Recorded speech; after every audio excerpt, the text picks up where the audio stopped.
problem that exists is the hunt of animal exotic life for irresponsible human interest. The lack of awareness campaign on the importance of wildlife is also one of the reasons why this problem exists.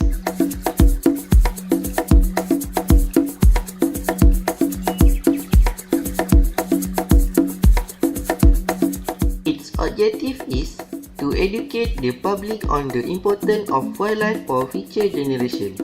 We can also preserve this wildlife so that the future generation can experience of these animals. Okay, today I'm at a zoo Melaka, want to make a documentary about the most extinct animal and also include the elephant one. Here I arrived at 10 AM trying to find some extinct animals at Zoo Melaka. The interesting about Zoo Melaka is we have a lot of animals that I can explore, including the beautiful birds. So now I have arrived at an elephant enclosure where they have some elephant over there.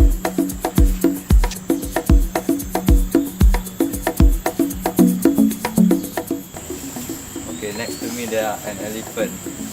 Right now in zoo for exhibition, adopt and protected.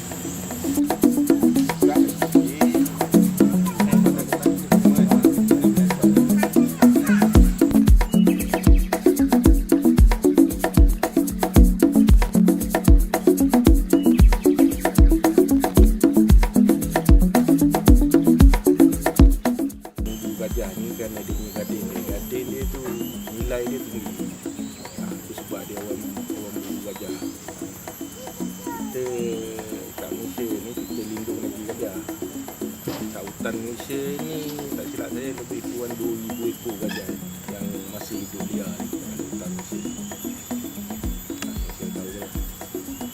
Yang ada dekat apa ni area Peninsula Malaysia dah dekat Pahang, Perak, sepadan Johor, Pahang, Terengganu, Kelantan, sana.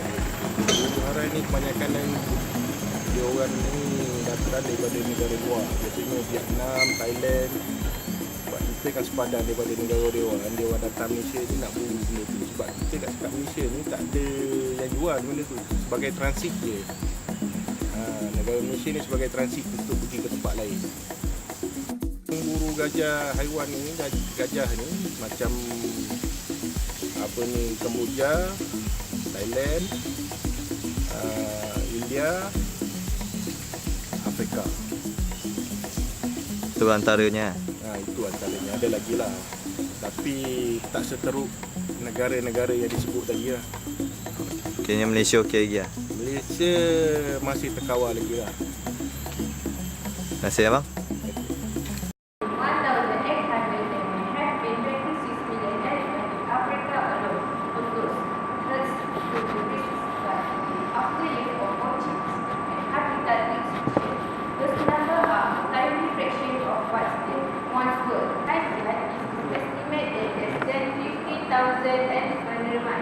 More than half of them in India.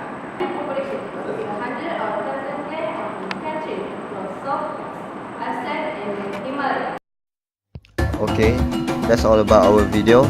Make sure you give a thumbs up and share it to your friend.